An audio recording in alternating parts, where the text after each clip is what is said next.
বিসমিল্লাহির রহমানির রহিম। অষ্টম শ্রেণীর প্রিয় বন্ধুগণ, আসসালামু আলাইকুম। আশা করি তুমি সবাই ভালো আছো।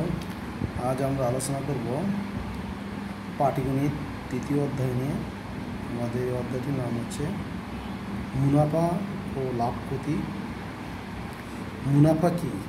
প্রথমেই আমাদের আসে মুনাফা একটি ব্যবসা বা বিনিয়োগ থেকে আসা অতিরিক্ত অর্থ যা লাভ হিসাবে গণ্য হয় তাকে মুনাফা বলে।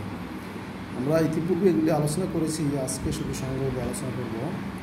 মুনাফা গেল চক্রবৃদ্ধি মুনাফা, যেখানে মুনাফার সাথে আসল যোগ করে পরবর্তী সময়ে তার উপর মুনাফা হিসাব করা হয় তাকে চক্রবৃদ্ধি মুনাফা বলে।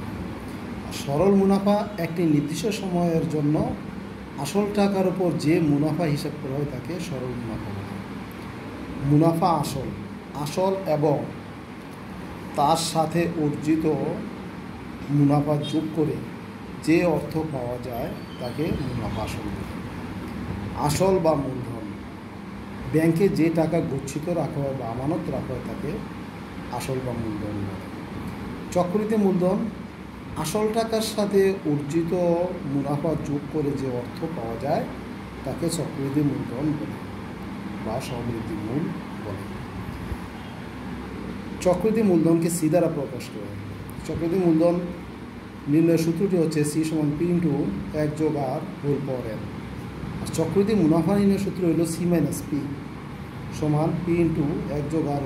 এটা হলো সি এর মান বসালাম মাইনাস পি।